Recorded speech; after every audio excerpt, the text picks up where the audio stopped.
I'm very glad to be with you all this morning. ఈ ఉదయకాల సమయమున మీ అందరితో కూడా నేను ఉండటానికి సంతోషిస్తూ ఉన్నాను. God has given an opportunity both of us to meet you all and to have fellowship with you. మీ అందరినీ కలిసి మీతో సహవాసం చేయడానికి దేవుడు మా ఇద్దరికి అవకాశం ఇచ్చారు. Through our meeting, you all, God is also speaking to us. కాబట్టి దేవుడు మాతో కూడా మాట్లాడుతూ ఉన్నాడు మీ అందరినీ మేము కలవటం ద్వారా. Yeah. So today the theme verse you find 2 Thessalonians 2:14. మనం అంశాన్ని చూసినట్లయితే 2 తెస్సలోనిక 2:14 నుంచి మనం తీసుకున్నాం.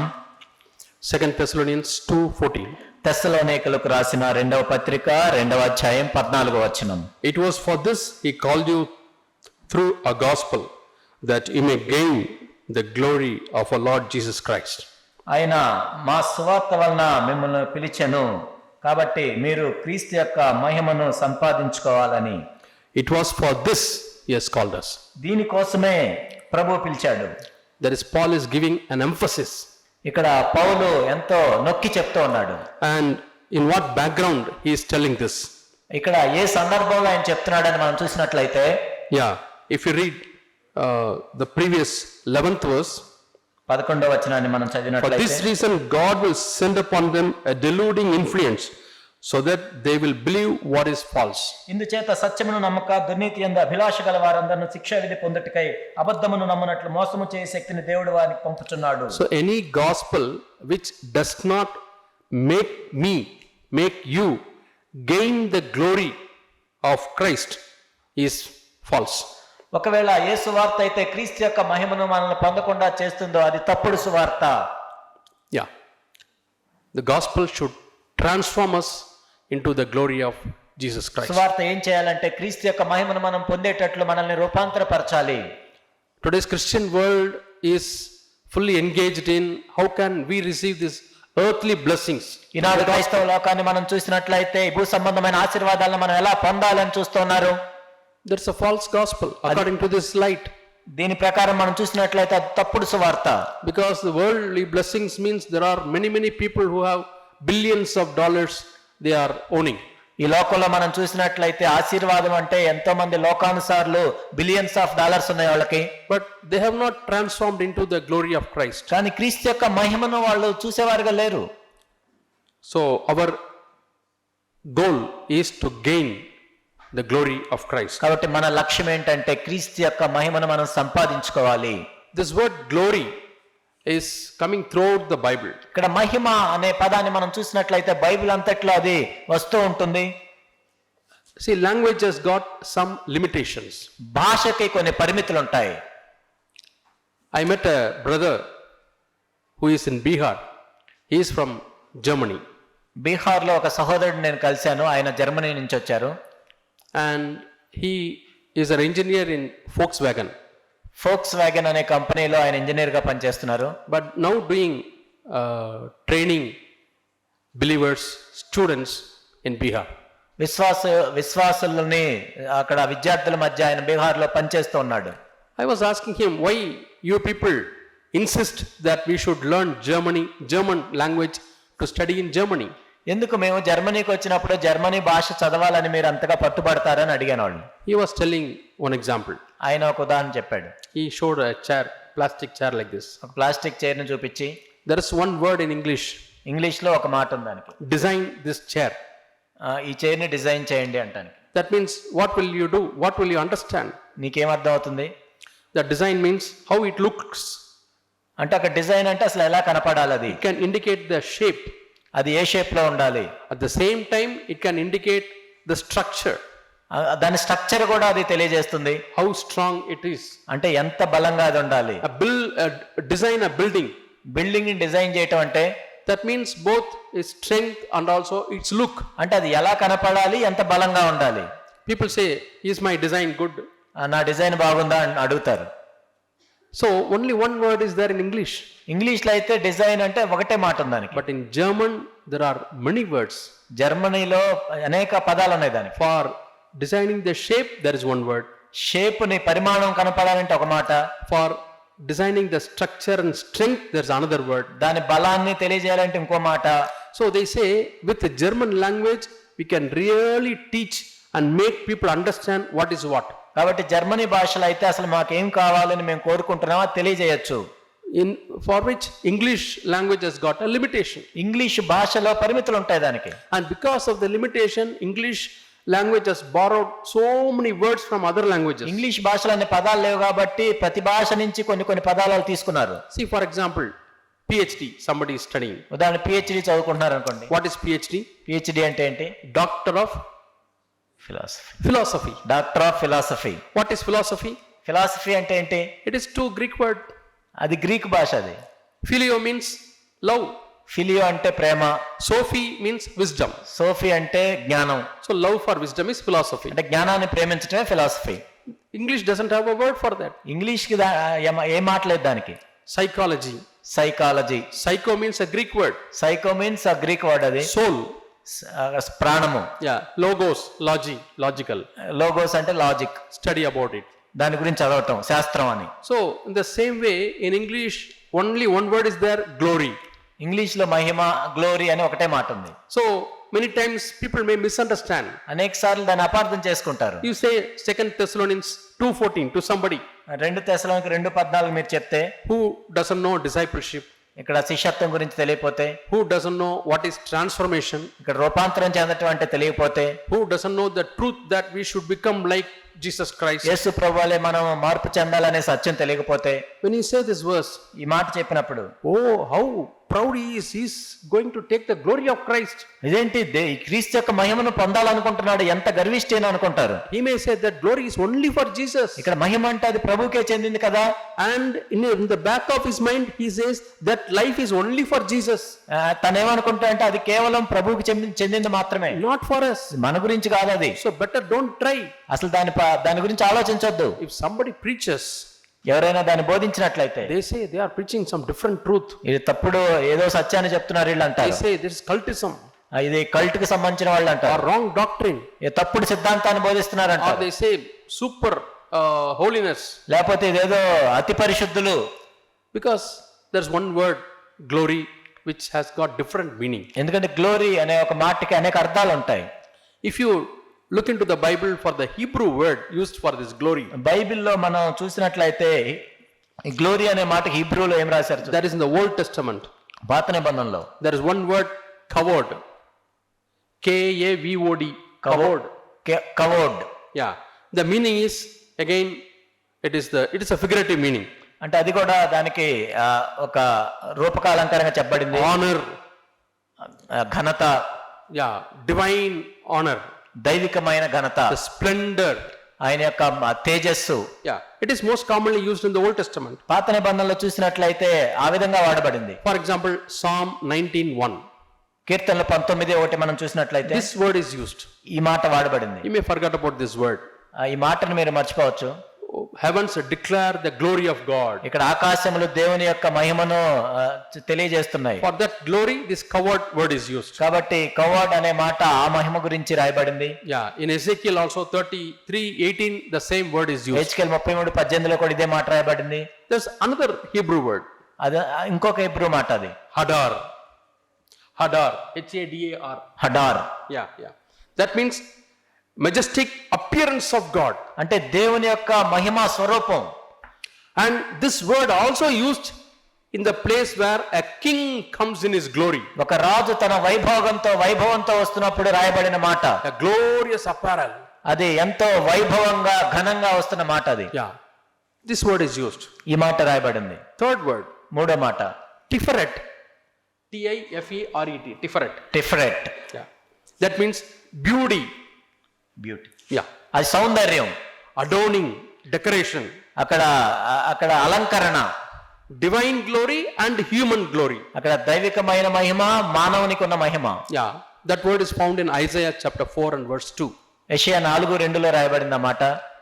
Then the Old Testament was written also in Aramaic language. పాత నిబంధన అరామిక్ భాషలో కూడా రాయబడింది. Yeah. In Daniel 7:14 we read another word. It is called Yegar. దానియేలు 7:14 ఎగార్ అనే మాట రాయబడింది. So 4 different words in 4 different contexts are used for the word glory. కాబట్టి 4 వేరు పదాలు 4 వేరు సందర్భాల్లో రాయబడింది. When you come to the New Testament, క్రొత్త నిబంధనకు వచ్చేసరికి New Testament is translated from Greek, original Greek. క్రొత్త నిబంధన గ్రీకు భాషలో నుంచి భాషాంతరం చేయబడింది. And what are the words used for this glory? మహిమ అనే మాటకి, గ్లోరీ అనే మాటకి ఏం రాశారు? One word is doxa. డోక్సా. Yeah. Doxa is one word used. ఒక మాట ఏంటంటే డోక్సా. That means honor, praise and divine radiance. అది స్తుతి, మహిమ, దైవికమైన ప్రభావము. John 1:14. యోహాను 1:14లో మనం We have seen the glory. దేవుని యొక్క మహిమను మేము చూసాం. He came and dwelt among us ఆయన మన మధ్య నివసించెను. in grace, Krupa, in truth, కృపా సత్య సంపూర్ణ. and we have seen his glory. ఆయన మహిమను మేము చూచితిమి. That is found in Jesus. యేసులో మేము చూసాం. That is the word doxa. డోక్సా అనే మాట అక్కడ రాయబడింది. Yeah. Paul says we glory in the cross. పౌలు ఏం చెప్పంటే సిలువనందు మేము అతిశయిస్తున్నాం. We boast. అతిశయించుట. That is also translated as glory. అది కూడా మహిమ అంటే గ్లోరీ అని రాయబడింది, అతిశయించుట. Yeah, that is boasting or rejoicing. అది ఆనందముతో ఉప్పొంగి అతిశయించటం. That boasting is not sin. అది పాపం కాదు. Because I boast in Christ. ఎందుకంటే నేను క్రీస్తునందు అతిశయిస్తున్నాను. If I boast in myself, that is sin. నా యందు నేను అతిశయించినట్లయితే అది పాపం. But I boast in the cross. నేను సిలువ యందు అతిశయించుచున్నాను. For that we use the word kouchama. కౌచం. Yeah.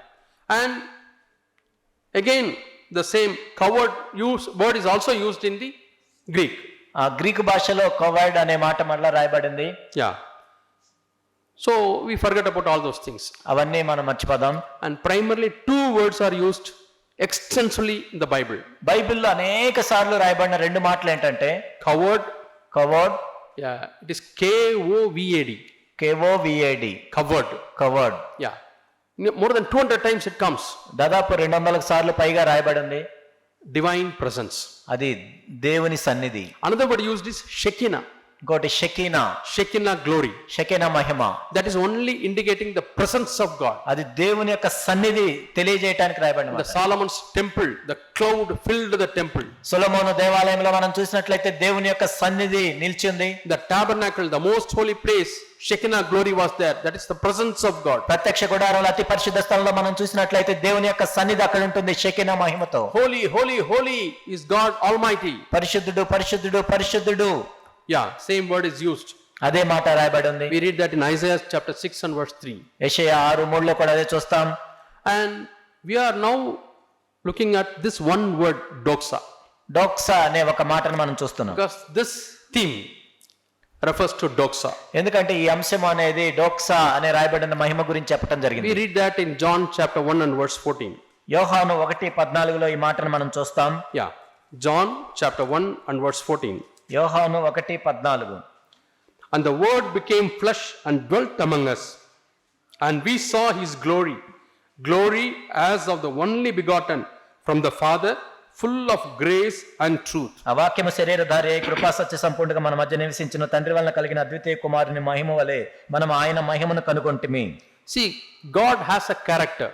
దేవుని యొక్క గుణ లక్షణాలను మనం చూసినట్లయితే External character, ఆయన బాహ్య సంబంధమైన గుణ లక్షణాలు, power, the authority, దేవుని యొక్క శక్తి, అధికారం, is the supreme God, ఆయన సర్వశక్తిమంతుడైన దేవుడు, Almighty.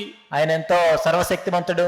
That is exclusively for God. అవి కేవలం దేవునికి మాత్రమే చెందినవి. Yeah, not for us. అది మనకే చెందినవి కాదు. That is exclusively for God. అది కేవలం దేవునికి మాత్రమే చెందినవి. Then God has got intrinsic quality or internal quality. కానీ దేవునిలో మనం చూసినట్లయితే ఆంతరంగిక స్వభావం అనేది ఉంటుంది. Holiness, పరిశుద్ధత, righteousness, నీతి, grace, కృప, truth. సత్యము. These are all internal quality of God. ఇవన్నీ కూడా దేవుని యొక్క ఆంతరంగిక స్వభావం. We can say it is a nature of God. అది దేవుని యొక్క స్వభావం. అది Internal glory. దేవుని యొక్క ఆంతరంగిక మహిమ. Another name is the divinity, అదే దైవత్వం, or we can say divine nature, దైవిక స్వభావం, or godly character. అది దేవుని యొక్క గుణ లక్షణాలు. That is the word doxa. అది డోక్సా. And we can claim that. మనం కూడా వాటిని పొందొచ్చు. We can inherit that. వాటిని స్వతంత్రించుకోవచ్చు. For that purpose only God has called us. దానికోసమే ప్రభు మనల్ని పిలిచాడు. Yeah, inherent quality of God. దేవుని యొక్క ఆంతరంగిక గుణ లక్షణాలు. See, First, we encounter the presence of God. మొట్టమొదట మనం దేవుని యొక్క సన్నిధిని ఎదుర్కొంటాం. Whenever we came to God for the first time, మొట్టమొదటిసారిగా మనం ప్రభు దగ్గరికి వచ్చినప్పుడు that mighty presence of God, దేవుని యొక్క ఎంతో ఉన్నతమైన సన్నిధి, the holy presence of God, పరిశుద్ధమైన సన్నిధి, we were convicted మనం ఒప్పించబడతాం that we were sinners మనం పాపాత్ములమని, and we came to God. మనం ప్రభు దగ్గరికి వస్తాం. So that's a first encounter. అది మొట్టమొదట దేవునితో మనకు జరిగే ఎన్కౌంటర్ అది. And then God starts working in us. ఆ తర్వాత దేవుడు మనలో పనిచేస్తూ ఉంటాడు. That is called transformation. దాన్ని రూపాంతరపరచబట్టం అంటారు. So this transformation makes us to inherit the divine nature. ఈ రూపాంతరం చెందటం అనేది దేవుని యొక్క స్వభావాన్ని మనం స్వతంత్రించుకోవటట్లు చేస్తుంది. For that, lot of promises are given in the word of God. దాని నిమిత్తమై దేవుని యొక్క వాక్యములో అనేక వాగ్దానాలు ఇవ్వబడ్డాయి. We read in 2 Peter, 2 పేతురులో మనం చూస్తాం. and verse 4. 2 పేతురు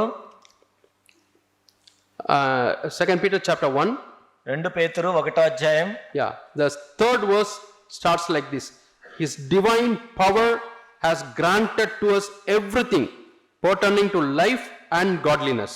కాబట్టి అమూల్యమును అత్యధికమైన వాగ్దానాలను అనుగ్రహించి ఉన్నాడు. ఎందుకంటే ఆయన యొక్క ప్రభు అయిన యేసుని గురించిన అనుభవ జ్ఞానము వలన మనం దేవ స్వభావంలో పాలివారం అవటానికి. 4వ This pertaining to life and godliness. కాబట్టి ఈ దేవ స్వభావం నందు పాలివారమగినట్లు మనము జీవించటానికి, ఆ శక్తిని పొందటానికి. How we get the godliness? అటువంటి దైవికమైన జీవితాన్ని ఎలా పొందగలం? Through the true knowledge of God, అది దేవుణ్ణి నిజముగా మనం తెలుసుకోవటం ద్వారా. who has called by his own glory and excellence. కాబట్టి ఆయన మహిమన చేత మనం పిలువబడ్డ ఆయన గుణాతిశయములను బట్టి, మహిమను What is బట్టి. this true knowledge of God? ఏంటి నిజముగా దేవుని యొక్క అనుభవ జ్ఞానం అంటే ఏంటి? Any knowledge which initially we grasp in our mind, మొట్టమొదట ఏ జ్ఞానమైనా కానీ మన మనసు ద్వారా పొందుతాం. then it goes to our heart ఆ తర్వాత మన హృదయంలోనికి వెళ్తుంది అది. and brings a repentance. అది నిజమైన మారు మనసును దయచేస్తుంది.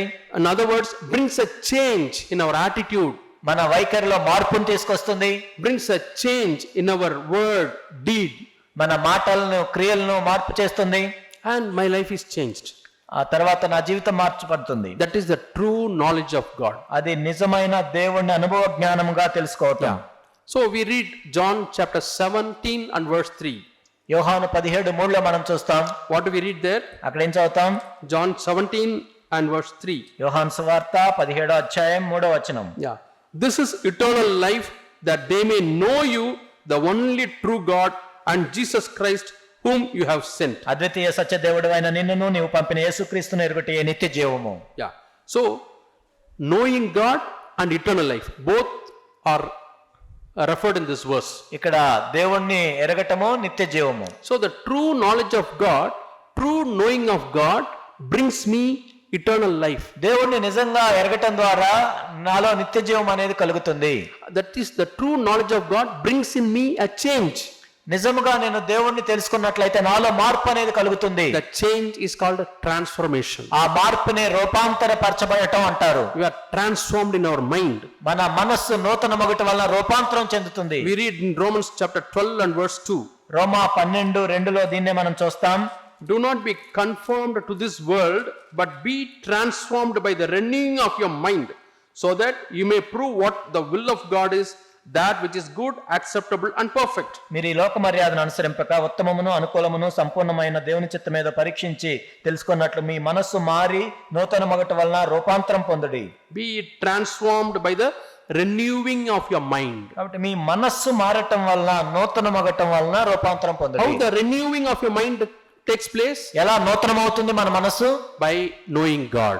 దేవుణ్ణి ఎరగటం ద్వారా. By knowing God, a transformation takes place. దేవుణ్ణి మనం ఎరుగుతూ ఉన్నట్లయితే మన మనస్సు కూడా నూతనం అవుతూ ఉంటుంది. My mind becomes new every day. ప్రతిరోజు కూడా అనుదినము నా మనస్సు నూతనం అవుతూ ఉంటుంది. And I am transformed. ఆ తర్వాత నేను రూపాంతరపరచబడతాను. I am able to know what is the good will of God, acceptable will of God and perfect will of God. కాబట్టి దేవునికి అనుకూలమైన చిత్తమేంటి, లేకపోతే పరిపూర్ణమైన చిత్తమేంటి అవన్నీ నాకు తెలుస్తుంది. So this is the glory we are going to claim in our lives. ఈ మహిమని మన జీవితంలో మనం దేవుని దగ్గర నుంచి అడగబోతున్నాం.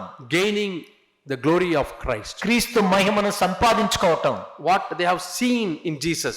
యేసులో వాళ్ళు ఏదైతే చూశారో, The disciples say, we have seen the glory. శిష్యులు చెప్పారు, ఆయన యందు మేము మహిమను చూశాం. When you ask the majority of Christians, where did the disciples see the glory? అనేక మంది క్రైస్తవులు మనం అడిగినట్లయితే శిష్యులు మహిమను ఎక్కడ చూశారంటే, They will say, they saw the glory in the Mount of Transfiguration. రూపాంతరపు కొండ మీద చూశారు అని చెప్తారు. Few seconds. కొన్ని సెకండ్లు మాత్రం అది. How many of the people saw? ఎంతమంది చూశారు అక్కడ కూడా? Only 3 disciples. 3 శిష్యులు మాత్రమే చూశారు. Peter, James and John. పేతురు, యాకోబు, యోహాను. Others? మిగిలిన వాళ్ళు. But here it is recorded, many have seen. ఇక్కడ మాలో అనేక మందిని చూసాం. We have seen the glory. మేము ఆ మహిమను చూసాం. What is that glory? ఏంటి ఆ మహిమ? That is a humility. అదే దీనత్వం. That's a grace. అదే కృప. That's a truth. అక్కడ సత్యం. That is the concern for the people. ప్రజల గురించిన ఆసక్తి. That's a serving mind. సేవ చేసే తత్వం. There's an intrinsic character of God they have seen in Jesus. కాబట్టి దేవుని యొక్క ఆంతరంగిక గుణ లక్షణాలను యేసులో వాళ్ళు చూశారు. So that is the glory which we need to get it. ఆ మహిమనే మనం కూడా పొందాలి, సంపాదించుకోవాలి. In Isaiah chapter 42 and verse 8. యెషయా 42:8 మనం చూసినట్లయితే, Isaiah chapter 42 and verse 8.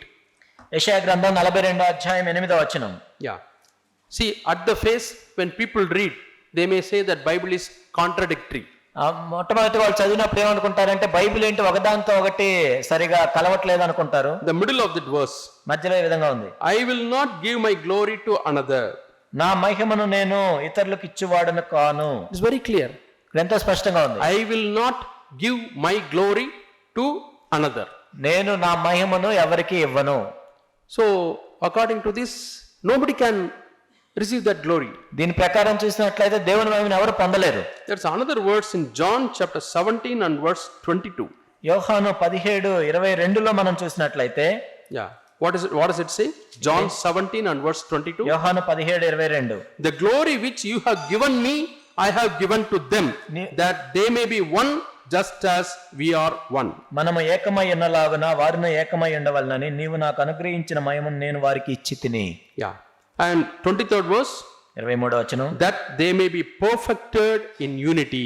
వారి యందు నేను నా యందు నీవు ఉంటున్న వారు సంపూర్ణంగా చేయబడి ఏకముగా ఉన్నందున. Somebody who reads these 2 verses. ఈ 2 వచనాలు చదివిన వాళ్ళు. I think there are a lot of arguments going between other religions and our people.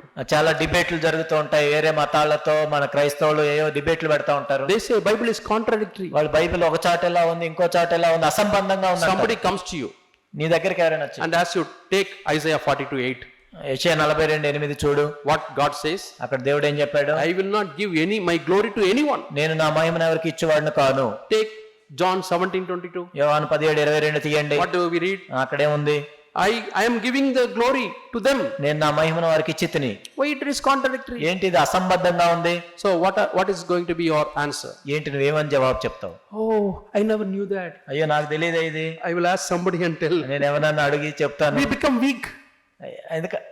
We become weak before them. వారి ముందు ఎంత బలహీనంగా కనపడతాం మనం. Yeah. Once brother Zach was sharing. ఒకసారి జాగ్ గారు ఈ విధంగా చెప్పారు. There was an Ethiopian army man. ఒక Ethiopian సైన్యాధికారి. During their work, he was also with brother Zach. ఆ జాగ్ గారితో ఉన్నాడు ఆయన కూడా. And he was a non-Christian. ఆయన క్రైస్తవేతరుడు. He asked one question. ఒక ప్రశ్న అడిగాడు. Brother Zach didn't know the answer. జాగ్ గారికి తెలియలేదు అది. He said that day he decided to study the Bible. ఆ రోజు నుంచి బైబిల్ బాగా చదవాలనుకున్నాడు ఆయన. He started studying deeply.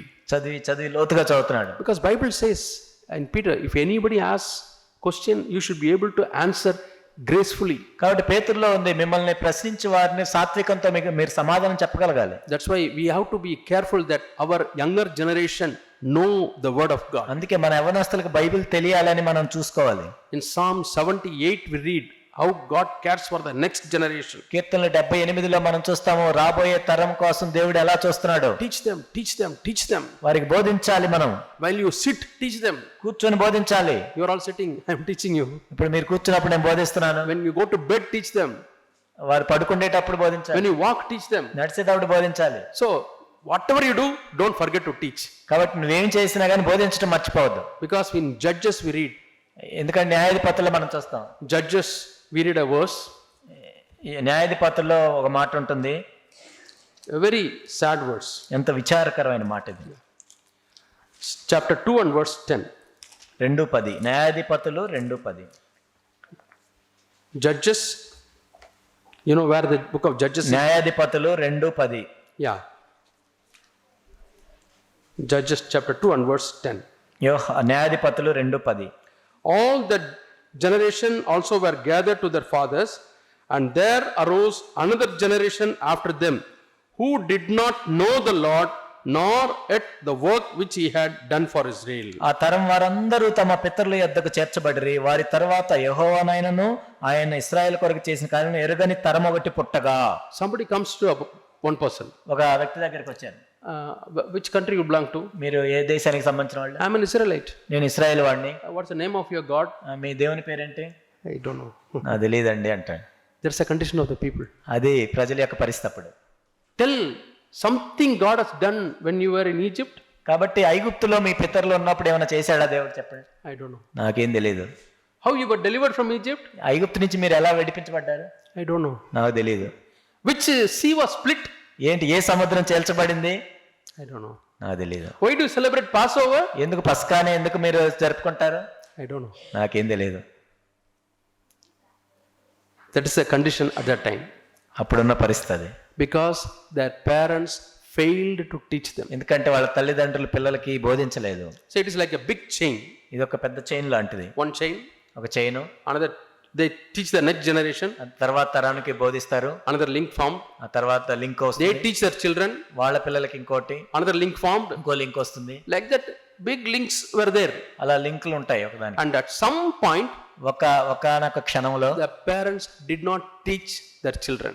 ఒకనొక సమయంలో ఒక తరం వారు తల్లిదండ్రులు పిల్లలకు Did బోధించలేదు. not teach about God. దేవుని గురించి వాళ్ళు చెప్పలేదు. Did not teach the scriptures. దేవుని యొక్క లేఖనాలను చెప్పలేదు. And the chain broke. అక్కడ చైన్ బ్రేక్ అయిపోయింది. The link got cut. Link లేదు ఇప్పుడు. That is what we read in Judges 2:10. అదే న్యాయాధిపతులు 2:10లో మనం There arose a generation which did not know God. దేవుణ్ణి ఎరుగని ఒక తరం లేచింది. In many of the Western countries, పాశ్చాత్య దేశాల్లో మనం I saw a small video clip. ఒక చిన్న వీడియో క్లిప్ చూశాను. One person is standing with the hand mic. Hand mic తో ఒక వ్యక్తి, Yeah, he is asking, "What's your name?" నీ పేరేంటి అని అడుగుతున్నాడు. I am Isaac. Isaac. Are you a Christian? నువ్వు క్రిస్టియనా? Yes. ఎస్ అని చెప్తున్నాడు. Say one verse. ఏదో ఒక వచనం చెప్పమన్నాడు. He's scratching and he's లేదు. Next fellow comes. ఇంకొక వ్యక్తి వచ్చాడు. What's your name? నీ పేరేంటి? I'm Peter. Peter. Tell one verse from the Bible. Bible నుంచి ఒక వచనం చెప్పన్నాడు. I don't know. తెలియదని చెప్పాడు. Goes away. వెళ్ళిపోయాడు. 10 people he was asking. అలా 10 మందిని అడిగారు. None of them told a single verse from the Bible. ఒక్కరు కూడా అందులో బైబిల్ నుంచి ఒక్క వచనం The చెప్పలేకపోయారు. Lord is my shepherd, I shall not want. ఏవో నా కాపురి నాకు ఏం లేదు. That verse also they did not. అది కూడా రాలేదు వాళ్ళకి. Then other people came. వేరే వాళ్ళు వచ్చారు. Yeah, they are Islamists. వాళ్ళు ఇస్లామిస్ట్ వాళ్ళు. Yes, are you a Muslim? నువ్వు ముస్లిం అని. Yeah, I am Muhammad. నా పేరు Mohammed. Say 2 verses from Quran. Quran నుంచి 2 మాటలు Kada, kada, kada, kada, kada, they are telling. టక టక టక టక చెప్పేశాడు. He asked 4 or 5 people. 4-5 అడిగారు. All of them are telling. వాళ్ళందరూ చెప్పారు. What a shame. చూడండి ఎంత అవమానం ఇది. Who has failed? ఎవరు ఓడిపోయారు, పడిపోయారు అక్కడ. Yeah. How are we going to be in our generation? కాబట్టి మన తరంలో మనం ఎలా ఉండబోతున్నాం? Yeah. So knowing God. దేవుణ్ణి ఎరగటం. Knowing God is linked with eternal life. దేవుణ్ణి ఎరగటం అంటే నిత్య జీవాన్ని పొందటం. So knowing God should lead to change, which helps us to get eternal life. కాబట్టి దేవుణ్ణి ఎరగటం ద్వారా మనము మార్పు చెంది నిత్య జీవాన్ని పొందుకోవాలి. The eternal life is divine nature. ఇక్కడ నిత్య జీవము పొందటం అంటే దేవుని యొక్క గుణ లక్షణాలని So పొందటం. we saw the 2 Peter 1 and verse 3. 2 పేతురు 1:3 మనం చూసాం. True knowledge of Him. ఆయన అనుభవపూర్వకమైన జ్ఞానము. And 4th verse. 4వ వచనం. By these He has granted to us His precious and magnificent promises, so that by them you may become partakers of the divine nature. ఆ మహిమ గుణాతిశయములను బట్టి ఆయన మనకు అమూల్యములను అత్యధికమైన వాగ్దానములను అనుగ్రహించున్నాడు. ఆ విధంగా దేవ స్వభావమును పాలివారగునట్లు. Having escaped the corruption that is in the world by lust. కాబట్టి దురాశను అనుసరించడం, లోకమందున్న భ్రష్టత్వమును తప్పించుకోవటానికి. Do you want to escape the lust in this world? ఈ లోకంలో ఉన్న భ్రష్టత్వాన్ని తప్పించుకోవాలనుకుంటున్నావా? Only one way. Word of God is promising. ఒకటే మార్గము, దేవుని యొక్క వాగ్దానాలు. become partakers of the divine nature. దేవ స్వభావమునందు పాలివారం అవ్వాలి. Become partakers of the glory. దేవుని యొక్క మహిమ యందు మనం పాలివారం అగటం. That glory is doxa, ఇక్కడ డాక్సా, the internal character of God. దేవుని యొక్క అంతరంగ స్వభావం. Yeah. Now, I told you, Isaiah 42:8, glory I will not give to anybody. యెషయా 42:8 నా మహిమను నేను వేరే వాళ్ళకి ఇచ్చేవాడిని కాదు అన్నాడు ప్రభు. That is covered, only the glory which belongs to God. అది కొవాడ్ అంటే ఏంటంటే అది కేవలం దేవునికి మాత్రమే సంబంధించిన మహిమ. His majesty, ఆయన యొక్క ప్రభావం, His honor, ఆయన యొక్క ఘనత, His mightiness, ఆయన యొక్క సర్వశక్తిమంతం, it's only for God. అవంతా దేవునికి మాత్రమే But చెందినవి. Isaiah, John 17:22, కానీ యోహాను 17:22 మనం I చూస్తే have given them my glory. నా మహిమను వారికి నేను ఇచ్చి తిని. What is that glory? ఏంటి ఆ మహిమ ఏంటి? Read the next verse. ఆ తర్వాత వచ్చిన మనం చూసినట్లయితే It is the unity, ఏకమై ఉండటం, unity, ఏకమై ఉండటం, fellowship. సహవాసం, It's a glory. అదే మహిమ. Have you gained that? మీరు దాన్ని పొందారా? Are you in fellowship with others? ఇతరులు సహవాసం కలిగి ఉంటున్నారా? Having come to church, సంఘానికి వచ్చినప్పుడు are you still alone? ఇంకా ఒంటరిగానే ఉంటున్నావా? You are with people, నువ్వు ప్రజలతో ఉన్నావు, but are you built as a fellowship? కానీ సహవాసంలో కట్టబడ్డావా? Are you a part of the family of God? దేవుని యొక్క కుటుంబంలో నువ్వు సభ్యుడిగా ఉన్నావా? How near are you to God? దేవునికి ఎంత దగ్గరగా ఉన్నావు? That will be indicated by how near are you to the people of God. దేవుని యొక్క ప్రజలకు నువ్వు ఎంత దగ్గర ఉన్నావు అన్న దాన్ని బట్టి దేవునికి ఎంత దగ్గర ఉన్నావు అని తెలియజేయబడుతుంది. We'll turn to Ephesians chapter 2. We are going to see one glory of God, దేవుని యొక్క మహిమ ఒకదాన్ని మనం one చూద్దాం. glory of Christ. క్రీస్తు యొక్క మహిమను గురించి ఒక్క విషయాన్ని మనం చూద్దాం. Ephesians ఎఫెసీయులకు రాసిన పత్రిక chapter 5. 5వ అధ్యాయం. Ephesians chapter 5. ఎఫెసీయులకు రాసిన పత్రిక 5వ అధ్యాయం And verse 3. 3వ వచనం.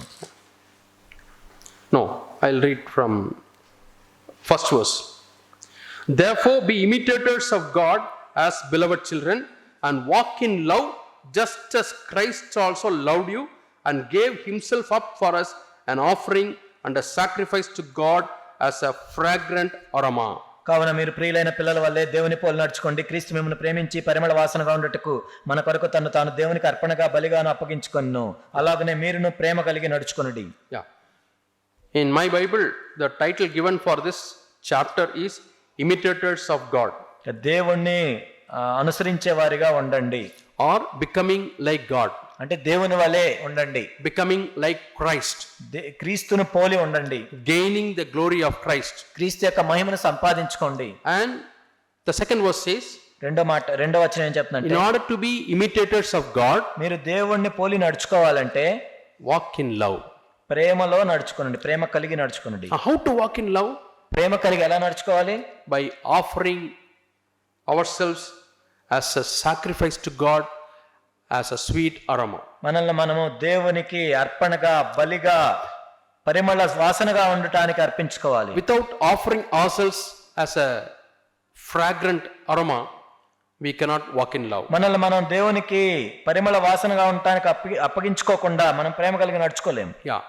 So these last days, God wants people who offer a pure offering to God, so that they may be imitators of God. చివరి దినాల్లో దేవుడు ఎవరి కోసం చూస్తున్నాడు అంటే, ఎవరైతే పవిత్రమైన అర్పణగా అర్పించుకొని దేవుని ప్రేమ కలిగి నడుచుకుంటారో వారి కోసం ఆయన చూస్తున్నారు. It is one of the promises found in the Old Testament. పాత నిబంధనలో కూడా ఒక వాగ్దానం ఇది.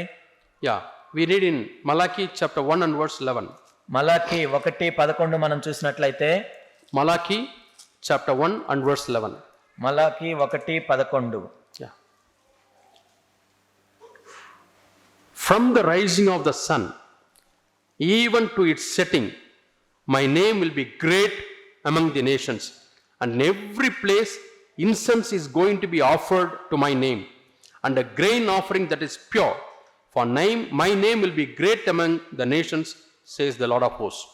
తూర్పు దిశ మొదలుకొని పడమటి దిశ వరకు అన్ని జనుల్లో నా నామము ఘనముగా ఎంచబడును.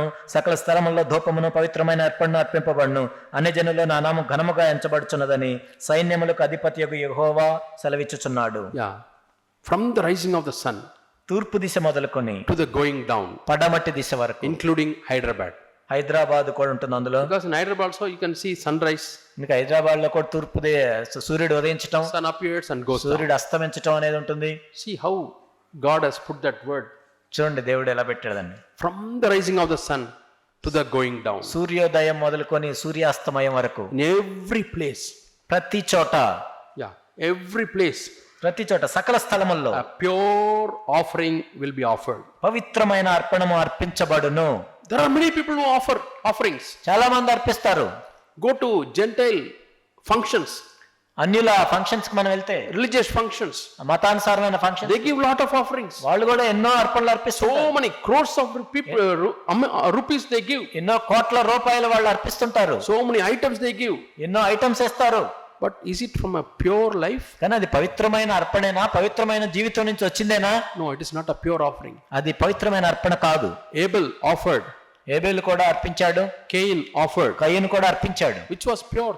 అందులో ఏది పవిత్రమైన అర్పణ? That which was offered by Abel, Abel అర్పణే పవిత్రమైనది. because he offered from a pure heart. ఎందుకంటే పవిత్రమైన హృదయం నుండి ఆయన అర్పించాడు. Not only that, he offered the best that he could give. తనకున్న శ్రేష్టమైన దాన్ని అర్పించడం మాత్రమే కాదు. So in offering, two aspects are there. ఆ అర్పించడంలో రెండు ఉంటాయి. Are we giving the best of our life to God? మన జీవితంలో శ్రేష్టమైన దేవుడికి ఇస్తున్నామా? I studied Sunday school, నేను సండే స్కూల్లో చదువుకున్నాను. and I was studying 8th standard in the Sunday school, నేను 8వ తరగతిలో ఉన్నప్పుడు, and secular school I was studying 10th or 11th. నేను అక్కడ మామూలు స్కూల్లో అయితే 10వ 11వ చదువుతున్నాను. But usually when children become 8th standard, they resign from Sunday school. 8వ తరగతి రాగానే సండే స్కూల్ నుంచి బయటపడతారు. They think it is below their dignity to attend Sunday school. ఏంటి ఇప్పుడు ఇంకా సండే స్కూల్కి వెళ్ళటం ఏంటి అనుకుంటారు. But at the time I told the Lord, ఆ తర్వాత ప్రభు చెప్పింది, Lord, till I leave this church, ప్రభా నేను ఈ సంఘం విడిచిపెట్టేవారు, I will try to study the maximum class. నేను మాక్సిమం ఇందులో ఎంత క్లాస్ ఉంటే అంత చదువుతాను. See, all are children. అందరు పిల్లలే, I will be the tallest fellow. నేనేమో పెద్దగా ఉండేవాడిని. When all children stand up for singing, I will also stand up. ఆ పిల్లలందరూ లేచి నిలబడి పాటలు పాడతాం, నేను లేచేవాడిని. But I didn't mind.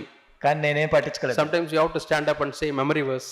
కొన్నిసార్లు మేము కూడా నిలబడి మెమరీ వర్స్ చెప్పాలి. I told memory verse. నేను మెమరీ వర్స్ చెప్పేవాడిని. My friends and all will be standing out and they'll be talking about bike and other things. మా ఫ్రెండ్స్ అందరూ కూడా కొత్త బైకులు వాటి గురించి మాట్లాడుకునేవాళ్ళు. Yeah, they thought that I am somehow caught in that Sunday school. మొత్తానికి ఇరుక్కున్నాడు Sunday school అనుకునేవాళ్ళు. Poor fellow doesn't know how to escape from Sunday school. అసలు బయట పట్టడం తెలియకుండా ఇరుక్కొని పోయాడు అనుకున్నారు. But I thought I should honor God. నేను దేవుని కనపరచాలనుకున్నాను. I am not studying for pleasing anybody. నేను ఎవరినో సంతోషపడటానికి కాదు అక్కడ. And when they divide as classes, వాళ్ళు క్లాసులుగా విభజించినప్పుడు I love to sit with the small children in my class, 2 or 3 people. నేను నాకంటే చాలా చిన్నవాళ్ళతో కూర్చుండేవాడిని ఆ class. And my Sunday class teacher will teach, Sunday class teacher చెప్పేవాళ్ళు, asks memory verse. Memory verse అడిగేవాళ్ళు. Isaiah 53, sometimes we had to memorize the entire chapter. ఒకసారి యెషయా 53 మొత్తం చెప్పాలి. And while reciting, I will fumble. ఒకసారి నేను అది చెప్పేటప్పుడు కూడా నేను తడబడేవాడిని. Yeah. So when I was studying 8th standard, నేను 8వ తరగతి చదువుతున్నప్పుడు there was a lesson on water baptism. ఆ నీటి బాప్తిజం గురించి ఒక లెసన్ ఉంది అప్పుడు. And memory verse and passage, everything. దాని గురించి మెమరీ వర్స్, దాని గురించిన వాక్య భాగం. And I know God was speaking to me. దేవుడు నాతో మాట్లాడుతున్నాడని నాకు అర్థమైంది. Yeah, you are studying the lesson, నేను ఆ లెసన్ చదువుతున్నాను. but have you committed to the truth? కానీ ఆ సత్యానికి లోబడుతున్నావా, Or are you going to be a hypocrite? లేకపోతే వేషధారిలాగా ఉంటున్నావా? Lord, I want to take baptism. అవును, నేను బాప్తిజం తీసుకోవాలి. But you know, there's another thought came to me. ఇంకొక మాట ఏంటంటే, Now only you are going to complete your school. ఇప్పుడే నీ స్కూల్ అయిపోతుంది, Now you are going to college. కాలేజీకి వెళ్తావు, You have to spend 4 years there. అక్కడ 4 సంవత్సరాలు పడుతుంది, So many attractions will be there. అక్కడ ఎన్నో ఆకర్షణలు ఉంటాయి. So tell me, చెప్పు, do you want to take baptism and then commit sin, or finish all the sins and then take baptism? అంటే baptism తీసుకొని పాపం చేయాలనుకుంటున్నావా, పాపాలన్నీ కంప్లీట్ అయినాక బాప్టిజం తీసుకోవాలనుకుంటున్నావా? So I was postponing. నేను పోస్ట్ పోన్ చేస్తా I ఉన్నాను. never knew this thought was coming from the devil. అంటే అది అపవాది నుంచి వస్తుందని నాకు అర్థం అవ్వాలి అప్పుడు. Now I know it came from the devil. ఇప్పుడు తెలిసి నాకు అది అపవాది నుంచి So he వచ్చింది. may be talking to some of you. ఇప్పుడు ఎందుకంటే మీలో కూడా కొంతమంది మాట్లాడు, Oh, you have to enjoy the world. లోకాన్ని మనం అనుభవించాలి So కదా, many things are there. ఎన్నో ఉన్నాయి ఇంకా, Finish all those things అవన్నీ అయిపోయినాక and then come to God. ఇప్పుడు దేవుని దగ్గరికి వద్దాం. Devil doesn't want our best to be given to God. కాబట్టి మన శ్రేష్టమైనది దేవునికి ఇవ్వాలని అపవాది కోరుకోడు. But thank God I took baptism when I was in school. కానీ 10th standard. దేవునికి వందనాలు, నేను 10వ తరగతిలో ఉన్నప్పుడే బాప్టిజం తీసుకున్నాను. Yeah, offering best of our life to God. కాబట్టి మన శ్రేష్టమైన జీవితాన్ని దేవునికి అర్పించటం, pure offering. పవిత్రమైన అర్పణ. In the same book Malachi, ఇదే మలాకీ గ్రంథంలో there are two questions. ఇక్కడ 2 ప్రశ్నలు ఉన్నాయి. There are many questions. ఇక్కడ అనేకమైన ప్రశ్నలు ఉన్నాయి. I think young people, you study all the questions in Malachi. ఇక్కడ యవనస్తులకు చెప్తుంది ఏంటంటే మలాకీలో ఉన్న అన్ని ప్రశ్నలు చదవండి మీరు. It's good to meditate those things. వాటిని ధ్యానించడం ఎంతో మంచిది. Yeah. In chapter 1, 1వ అధ్యాయంలో 2 questions God is asking. ఇక్కడ 2 ప్రశ్నలు దేవుడు అడుగుతున్నాడు. If I am the father, where is the honor? నేను తండ్రిని అయితే నాకు రావాల్సిన ఘనత ఏది? If I am the master, where is the fear? నేను యజమానుని అయితే నా పట్ల మీకు ఉండాల్సిన భయం ఏది? Or where is the reverence? మీరు ఎందుకు భయపడట్లేదు, గౌరవించట్లేదు? Yeah. Malachi chapter 1 and verse 6. Malachi 1:6. If I am a father, where is my honor? కుమారుడు తన తండ్రిని కనపరచును కదా, నాకు రావాల్సిన ఘనత ఏది? If I am a master, where is my respect or reverence or fear? నేను యజమానుని అయితే నాకు భయపడేవాడు ఎక్కడున్నాడు? 2 questions. ఇక్కడ 2 ప్రశ్నలు అడుగుతున్నాడు దేవుడు. We'll have to ask ourselves. మనం ప్రశ్నించుకోవాలి. Then only we can come to 11th verse. అప్పుడు మాత్రం మనం 11వ వచనంలోకి వస్తాం. Without answering to these 2 questions, ఈ 2 ప్రశ్నలకు జవాబులు ఇవ్వకుండా we cannot come to 11th verse. 11వ వచనంకు మనం రాలేము. 11th verse is offering ourselves a pure offering. 11వ వచనం ఏంటంటే పవిత్రమైన అర్పణ మనం అర్పించుకోవటం, Pure testimony. పవిత్రమైన సాక్ష్యాన్ని కలిగి ఉండటం. Then people will say, God is great. అప్పుడు ప్రజలు చెప్తారు దేవుడు ఎంతో గొప్పవాడని. That's 11th verse, last portion. 11వ వచనం చివరి మాట. In your school, in your college, మీ స్కూల్లో, మీ కాలేజీలో, in your workplace, మీరు పనిచేసే స్థలంలో if you are offering yourself as a pure offering, మీరు పవిత్రమైన అర్పణగా మిమ్మల్ని మీరు అర్పించుకుంటే others will know that God is great. దేవుడు ఎంతో గొప్పవాడని మిగిలిన వాళ్ళు తెలుసుకుంటారు. Oh, this fellow's God is really great. ఈ వ్యక్తి యొక్క దేవుడు ఎంతో గొప్పవాడు. That's a testimony. అది సాక్ష్యం. That's the way God is glorified. దేవుడు ఆ విధంగా మహిమపరచబడతాడు. From the rising of sun to the going down, సూర్యోదయం నుంచి సూర్యాస్తమయం వరకు the name of the Lord shall be great. దేవుని యొక్క నామము ఘనముగా ఎంచబడును. It's not automatic. ఇదేదో ఆటోమేటిక్ గా జరిగేది కాదు. God relies on you. దేవుడు నీ మీద ఆధారపడి ఉన్నాడు. It is through your pure life. నీ పవిత్రమైన జీవితం ద్వారా దేవుడు చేయాలనుకుంటున్నాడు. How can you get this pure life? మనం అటువంటి పవిత్రమైన జీవితం ఎలా పొందుతాం? How can you be a pure testimony? పవిత్రమైన సాక్ష్యాన్ని మనం ఎలా కలిగి ఉంటాం? The 2 questions. ఈ 2 ప్రశ్నలు. If I am the father, నేను తండ్రిని అయితే where is the honor? నాకు రావాల్సిన ఘనత ఏమైంది? The first reference in the Bible on honor. ఘనత గురించి బైబిల్లో రాయబడిన మొట్టమొదటి రెఫరెన్స్ ఏంటంటే, You know where it comes? ఎక్కడ వస్తుంది తెలుసా? It comes in Exodus. Exodus, నిర్గమకాండం, the 10 commandments. 10 ఆజ్ఞల్లో Honor your father and mother, నీ తల్లిదండ్రులను సన్మానించుడి, so that everything will go well, ఆ విధంగా మీరు దీర్ఘాయుష్మంతులగునట్లు, so that you'll be blessed నువ్వు ఆశీర్వదించబడతావు. the rest of your life, నీ జీవితం అంతా కూడా ఆశీర్వదించబడతావు. so that you'll have a long life. నీవు దీర్ఘాయుష్మంతుడు అవుతావు. What is that? ఏంటది? Honor your father and mother. నీ తల్లిదండ్రులు ఘనపరచుము. Small children, చిన్న పిల్లలు if you say your heavenly father, మీ పరలోకపు తండ్రి అని చెప్తే they don't understand. వాళ్ళకేం అర్థం కాదు. So this is your daddy, this is your father. ఈయన నీ తండ్రి, Honor him. ఘనపరచు. So God wants to teach in a small way, demonstrate it. కాబట్టి దేవుడు ఆ విధంగా ప్రదర్శిస్తూ ఉన్నాడు. If he honors this father, ఆ అబ్బాయి ఈ తండ్రిని గణపరిస్తే, and if he honors his parents, తన తల్లిదండ్రులు గణపరిస్తే, why God wants him to honor the parent? ఎందుకు ఆ చిన్న పిల్లవాడు తల్లిదండ్రులు గణపరచాలని కోరుతాడు? So that when they grow up, they will try to honor the heavenly ఆ father. విధంగా వాళ్ళు పెద్దవాళ్ళు అయిన తర్వాత పరలోకపు తండ్రిని కూడా గణపరుస్తారు. Yeah. Honoring God the Father. కాబట్టి పరలోకపు తండ్రిని గణపరచడం. Yeah. Abel offered a pure offering. హేబేలును మనం చూసినట్లయితే పవిత్రమైన అర్పణ అర్పించాడు. Because when he went to God, nothing was there in his heart to be blamed of. ఎందుకంటే దేవుని దగ్గరికి ఆయన వెళ్ళినప్పుడు తన హృదయంలో దోషారోపణ చేసేదేమీ లేదు. He didn't have any jealousy towards his elder brother Cain. తన అన్న అయిన కయ్యూని మీద ఎటువంటి ద్వేషమేమీ లేదు, అసూయ లేదు. But when Cain went to the Lord to offer offerings, కానీ కయ్యూను అర్పణ అర్పించడానికి వెళ్ళినప్పుడు he had jealousy against his brother. తన తమ్ముడి మీద అసూయను కలిగి ఉన్నాడు. Yeah, because his brother was more humble. ఎందుకంటే తన తమ్ముడు ఎంతో దీనుడై He ఉన్నాడు. has received more anointing. ఎంతో అభిషేకాన్ని పొందాడు. More grace was upon him. ఎంతో కృప ఉంది ఆయన మీద. And he was scheming and he was having jealousy. కాబట్టి అసూయ పెట్టుకున్నాడు, ప్లాన్లు వేస్తున్నాడు. So with that condition is offering. ఆ పరిస్థితిలో ఆయన అర్పిస్తూ ఉన్నాడు. If God had accepted that also, దేవుడు దాన్ని కూడా అంగీకరించుంటే there would not be any opportunity for him to change. కాబట్టి ఆయన మార్పు చెందడానికి అవకాశం ఉండేది కాదు. He would remain as such. అలానే ఉండేవాడు. So God did not accept it. కానీ దాన్ని దేవుడు అంగీకరించలేదు. God did not approve it. దేవుడు దాన్ని ఆమోదించలేదు. When God did not approve it, he became more jealous against his brother. దేవుడు దాన్ని ఎప్పుడైతే ఆమోదించలేదో తన తమ్ముడి మీద ఇంకా ఎంత అసూయ పెంచుకున్నాడు. More angry with his brother. ఎంతో కోపడ్డాడు. My dear brothers and sisters, నా ప్రియ సహోదరి సహోదరులారా, some occasion కొన్ని సందర్భాల్లో God is not approving you, దేవుడు నిన్ను ఆమోదించట్లేదు. but the other brother does something, there is blessing. వేరే సహోదరుడు చేసినప్పుడు అక్కడ ఆశీర్వాదం ఉంది. And you do one thing, నువ్వు ఒకటి చేసినప్పుడు there's no blessing. అక్కడేం ఆశీర్వాదం లేదు. God is not approving. దేవుడు ఆమోదించట్లేదు. What shall we do? ఏం చేయాలి మనం? Have jealousy against that brother? ఆ సహోదరి మీద అసూయ పెట్టుకోవాలా? Talk bad about the sister? తన గురించి చెడుగా మాట్లాడాలా? Try to pull down? తన్ని కిందకి లాగాలా? Oh, you don't know brother about his life. ఆయన గురించి నీకేం తెలుసులే. You know how he spoke in that place? అక్కడ ఎలా ఏం మాట్లాడాడు నీకు తెలుసా? You know how he has brought up his children? తన పిల్లల్ని ఎలా పెంచాడు నీకు తెలుసా? Without knowledge, without knowing these things, you are appreciating him. ఆయన అవన్నీ నీకు తెలియదు కాబట్టి నువ్వు ఆయన్ని అలా అప్రిషియేట్ చేస్తున్నావు. What am I doing? ఏం చేస్తున్నాను నేను? I'm trying to pull him down. తన కిందకి లాగుతున్నాను. And the motive force is jealousy. అక్కడ ఎందుకు అలా చేస్తున్నానంటే అసూయ. And then my self has some satisfaction. ఆ విధంగా చేసినందుకు నా స్వయం కొంచెం తృప్తి పడుతుంది. I have brought his reputation down. అమ్మయ్య నేను కిందకి లాగాను. That is the nature of this flesh.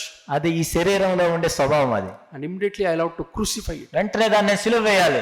offering our bodies as a living sacrifice. అక్కడ మన దేహములను దేవునికి సజీవ యాగముగా అర్పించుకోవాలి. When I am tempted like that, నేను ఆ విధంగా శోధించబడుతున్నప్పుడు immediately I run to the altar. వెంటనే నేను దేవుని దగ్గరికి బలిపీఠం మీద I పరిగెత్తాలి. lay down my flesh in this altar, Lord. ఓ ప్రభువా నా శరీరాన్ని నేను ఈ బలిపీఠం మీద పెడుతున్నాను. That is a reasonable worship to God. అదే దేవునికి అనుకూలమైన సజీవ యాగం. That is a pure testimony to God. అది దేవునికి పవిత్రమైన సాక్ష్యం. My soul is telling. నా ప్రాణం చెప్తుంది నాతో. My flesh is now telling me to talk bad about this brother. నా శరీరం ఏం చెప్తుందంటే ఈ సహోదరుడి గురించి చెడుగా మాట్లాడు. Bad about this sister. ఈ సహోదరు గురించి చెడుగా మాట్లాడు. So what does this soul do? ఏంటి ప్రాణం ఏం చేస్తున్నప్పుడు? My flesh or my body, Romans says, chapter 12 and verse 1. రోమా 12:2 చెప్పినట్లుగా నా శరీరం, My body suddenly runs నా శరీరం పరిగెత్తుకొని వెళ్ళి and lies down on the altar బలిపీఠం మీద పడుకుంటుంది. and tells the soul, ఇక్కడ ప్రాణం ఉంటుంది. I am dead. నేను చనిపోయాను. I am sacrificed. ఈ ప్రాణంతో చెప్పి నేను అర్పించబడ్డాను. Don't say what I am telling you. కాబట్టి నేనేం చేస్తున్నానో నీకు సంబంధం లేదు. Listen to the spirit. నువ్వు ఆత్మ చెప్పేది నువ్వు. Oh, then I have to decide. అప్పుడు నేను నిర్ణయం తీసుకోవాలి. Am I still wanting to carry out what the flesh says? కాబట్టి శరీరం చెప్పేదే నేను చేయాలా? Or am I wanting to obey to my spirit? లేకపోతే నా ఆత్మ చెప్పేది నేను చేయాలా? Because my spirit boss is the spirit of God. ఎందుకంటే నా ఆత్మకు బాస్ ఎవరంటే దేవుని యొక్క ఆత్మ. My boss, my body's flesh are lust. కాబట్టి కానీ నా శరీరంలో ఉండేదంతా దురాశే. Yeah. Whenever I am tempted by my flesh, నా శరీరం చేత నేను ఎప్పుడు శోధించబడుతున్నా. the flesh should go fast as possible to the altar. వేగంగా పరిగెత్తుకుని వెళ్ళి బలిపీఠం మీద ఉండాలి. Kill me. నన్ను చంపేయండి. Like Isaac. ఇస్సాకు వలె. Kill me. చంపేయండి. Yeah. Then I am giving the soul an opportunity to obey to the spirit. కాబట్టి అప్పుడు నా ప్రాణానికి నేను ఏం చెప్తాను అంటే ఆత్మ చెప్పేది వినడానికి అవకాశం So we ఇస్తున్నాను. read in Romans chapter 8 and verse 6. రోమా 8:6 మనం చూసినట్లయితే Yeah. What do we read there? అక్కడ ఏం చదువుతాం? Romans chapter 8 and verse 6. Roma 8:6. Yeah. We read about the peace and life and also death. ఇక్కడ మనము సమాధానం గురించి మరణం గురించి చూస్తాం. For the mind set on the flesh is death. ఆత్మానుసారమైన మనస్సు జీవమును, శరీరానుసారమైన మనస్సు మరణము. But the mind set on the spirit is life and peace. ఆత్మానుసారమైన మనస్సు జీవమును సమాధానము. Compare this verse with Romans chapter 12 and verse 1. ఈ వచనాన్ని రోమా 12:1-2 వచనాలతో పోల్చి చూస్తే, So, if I am the father, where is the honor? నేను తండ్రిని అయితే నాకు రావాల్సిన ఘనత ఏమైంది? And if I am the master, where is the fear? నేను యజమానుడిని అయితే నాకు భయపడేవాడెవడు? So the first commandment where the honor word comes is honor your father. కాబట్టి మొట్టమొదటిగా ఘనత అనేది ఎక్కడ వచ్చిందంటే నీ తల్లిదండ్రులను ఘనపరచవలెను. And offering as a pure testimony.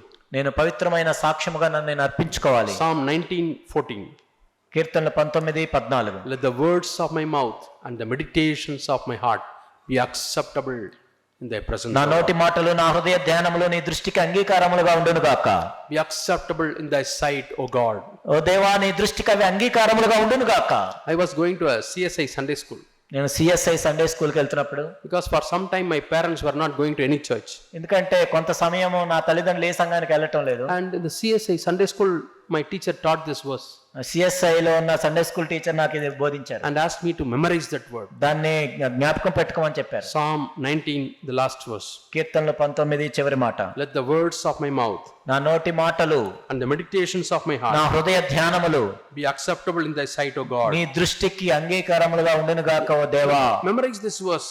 ఈ వచనాన్ని మనం మెమరైజ్ చేద్దాం. Let it come back many times to your mind. మన మనసులో అనేక సార్లు ఇది గుర్తొచ్చును గాక. Yeah. Psalm 19 and verse 14. కీర్తనలు 19, 14. Yeah. Let the words of my mouth and the meditation of my heart be acceptable in your sight, O Lord, my rock and my redeemer. యెహోవా నా ఆశ్రయదుర్గమా, నా విమోచకుడా, నా నోటి మాటలను నా హృదయ ధ్యానమును నీ దృష్టికి అంగీకారములగును గాక. Okay. I was telling about honoring God and fearing God. నేను దేవుని గణపరచడం గురించి, దేవునికి భయపడటం గురించి నేను చెప్తున్నాను. The first time the fear of God comes in the Bible is బైబిల్లో దేవునికి భయపడటం అనేది ఎక్కడ వచ్చిందంటే Genesis chapter 20. ఆది కాండము 20వ అధ్యాయంలో వస్తుంది. Genesis chapter 20 ఆది కాండము 20వ అధ్యాయము and verse 11. 11వ వచనము. Genesis chapter 20. ఆది కాండము 20వ అధ్యాయము 11వ వచనము. It talks, Abraham was in a place called Gerar. ఇక్కడ అబ్రహాము గేరా అనే ప్రాంతంలో ఉన్నాడు. Yeah. 11th verse.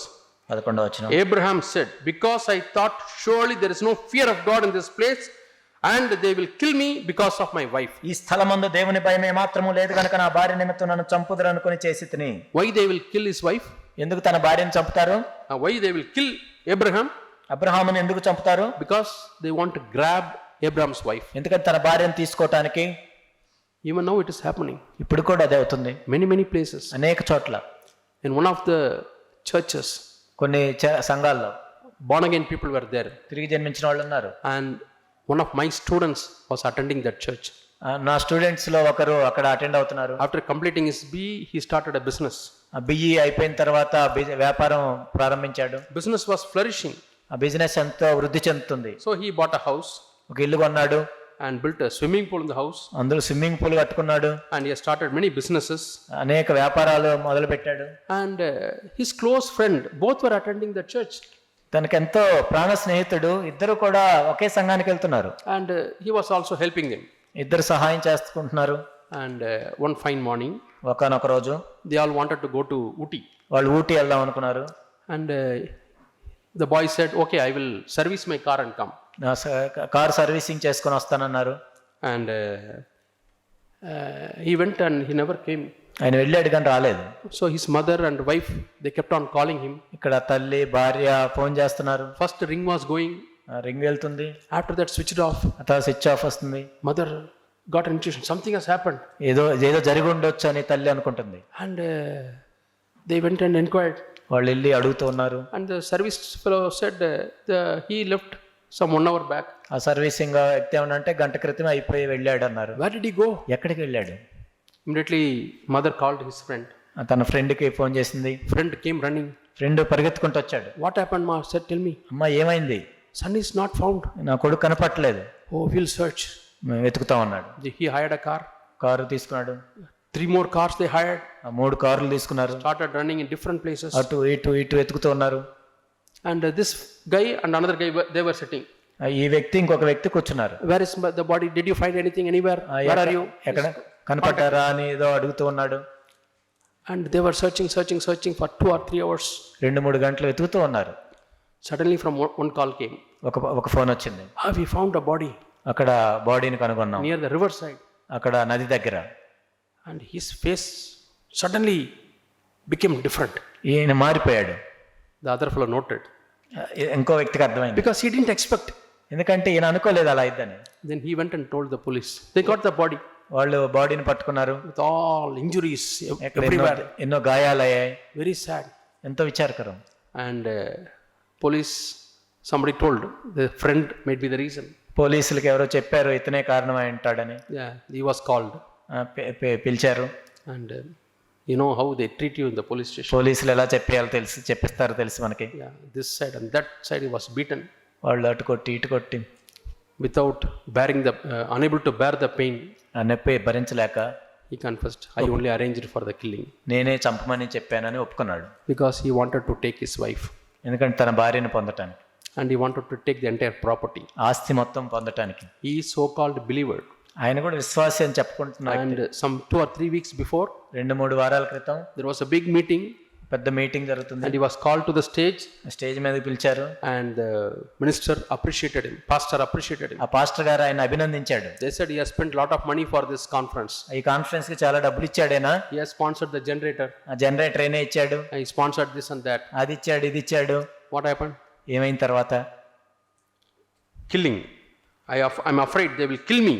కాబట్టి ఇక్కడ నా భార్య నిమిత్తం నన్ను చంపుతారేమో నాకు అని ఉంది. Because they are lusting my wife. ఎందుకంటే నా భార్యను వాళ్ళు కోరుకుంటున్నారు. Yeah. The king Abimelech has taken. అభిమేలెకు తీసుకుని వెళ్ళాడు. But God spoke to him through a dream. కానీ ఒక కల ద్వారా దేవుడే మాట్లాడాడు. Then he was afraid. అప్పుడు భయపడ్డాడు. Next day morning he sent her. వెంటనే మరలా పంపించేశాడు. He didn't touch her. ముట్టుకోలేదు. Sexual sin. కాబట్టి లైంగిక సంబంధమైన పాపం. Abraham had to tell a lie. Abraham అబద్ధం చెప్పాల్సి వచ్చింది. She was my sister. నా సహోదరు అని చెప్పాడు. What he said is partly true. అంటే అది కూడా వరుసకి నిజమే, But he was afraid. కానీ భయపడి చెప్పాడు. Can you imagine situation where somebody kills a wife to fulfill his sexual lust? కాబట్టి తన లైంగిక సంబంధమైన కోరికలు తీర్చుకోవటానికి తన భార్య కోసం ఒక వ్యక్తిని చంపటం. Brother, what gaining God's glory and you are sharing this one? మీరు అనొచ్చు అసలు మన అంశం ఏంది, మీరు చెప్పేది ఏంటని అనుకోవచ్చు మీరు. In what way it is related? In what way it is related? అసలు ఏంటి దానికి దీనికి ఏంటి సంబంధం? We'll turn to the verse we read.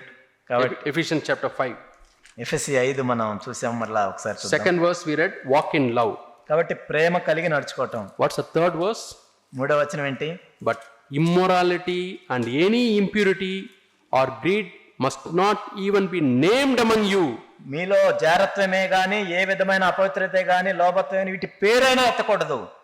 Now you understand. ఇప్పుడు మీకు అర్థమై ఉంటుంది. Walking in love, కాబట్టి ప్రేమ కలిగి నడుచుకోవటం, that is gaining Christ's glory, క్రీస్తు మహిమను సంపాదించుకోవటం, and the fear of God. దేవుని యొక్క భయం. The fear of God in our life is tested in our sexual area. దేవుని యందు భయం మనం కలిగి ఉన్నామా లేదా అనేది ఎక్కడ పరీక్షించబడుతుందంటే లైంగిక సంబంధమైన విషయాల్లో. Yeah, we have to be very, very careful. మనం ఎంతో జాగ్రత్తగా ఉండాలి. In this area we have to be pure. మనము ఈ విషయంలో పవిత్రంగా ఉండాలి. Yeah. God is asking, దేవుడు అడుగుతున్నాడు, where is my fear? నా యందు భయం కలిగిన వాడు ఎక్కడ Where is ఉన్నాడు? my honor? నాకు రావాల్సిన ఘనత ఏది? Yeah. Answer to these 2 questions. కాబట్టి ఈ 2 ప్రశ్నలకు మనం జవాబు ఇవ్వగలగాలి. Then you can come to the 11th verse. అప్పుడు మాత్రమే 11వ వచనానికి రాగా, Lord, I offer myself as a pure testimony. పవిత్రమైన అర్పణగా, పవిత్రమైన సాక్ష్యంగా నన్ను అర్పించుకుంటున్నాను. As a pure offering. అదే పవిత్రమైన అర్పణ. No jealousy. అసూయ లేదు. No sin, Lord. పాపం లేదు. I have confessed every sin that you have convicted me. ఓ ప్రభువా, నాకు మీరు ఒప్పింపజేసిన ప్రతి పాపాన్ని నేను ఒప్పుకుంటున్నాను. I offer you praises, Lord. ఓ ప్రభువా, మిమ్మల్ని నన్ను నేను మీకు I అర్పించుకుంటున్నాను. offer my life, Lord. ప్రభువా, నా జీవితాన్ని అర్పించుకుంటున్నాను. Maybe you are doing some work in the church. సంఘంలో మీరు ఏదైనా పని చేస్తుండొచ్చు. Is there purity? పవిత్రత ఉందా అందులో? You are coming to church. మీరు సంఘానికి వస్తున్నారు. You are giving your time. మీ సమయాన్ని ఇస్తున్నారు. You are giving your attention మీరు శ్రద్ధ కలిగి వింటున్నారు. to God. దేవునికి, Lord, is it pure? ప్రభువా, ఇది పవిత్రమైందా? Is my heart correct with you, Lord? నా హృదయం మీతో సరిగా ఉందా? Change me, Father. ప్రభువా, నన్ను మార్చండి. I want to gain your glory. మీ మహిమను నేను సంపాదించుకోవాలి. May God help us. దేవుడు మనకు సహాయం చేయను గాక. Shall we close our eyes? మనం ప్రార్థన చేసుకుందాం.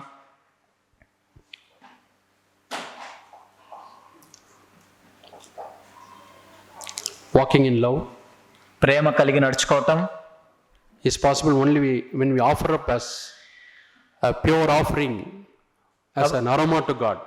దేవునికి పరిమళ సువాసనగా ఉండటానికి మన శరీరాన్ని అప్పగించుకున్నప్పుడు అది జరుగుతుంది. Jesus lived a life like that. యేసుక్రీస్తు ప్రభువారు అటువంటి జీవితాన్ని జీవించారు. He offered himself as a pure offering and then he walked in love. దేవునికి పరిమళ సువాసనగా ఉండటానికి తను తాను అర్పించుకొని ప్రేమలో నడిచాడు. He is our example. ఆయనే మనకు మాదిరిగా ఉన్నారు. That is the glory of Jesus Christ. క్రీస్తు యొక్క మహిమ ఉంటుంది. If we want to live, get this glory, ఆ మహిమను మనం సంపాదించుకోవాలంటే let us offer as a pure offering. మనల్ని కూడా మనము పవిత్రమైన అర్పణగా అర్పించుకుందాం. Lord, I want to honor you, Lord. ప్రభువా, నిన్ను నేను గణపరచాలనుకుంటున్నాను. I want to fear you, Lord. ప్రభువా, మీ యందు నేను భయభక్తులు కలిగి ఉండాలనుకుంటున్నాను. Help our Lord Jesus Christ, every one of us. ఓ ప్రభువా, మాలో ఉన్న ప్రతి ఒక్కరికి సహాయం చేయండి. Glorify your name. మీ నామాన్ని In మహింపరచడానికి Jesus' name we pray. యేసు నామములో ప్రార్థిస్తున్నాం తండ్రి. Amen. ఆమేన్.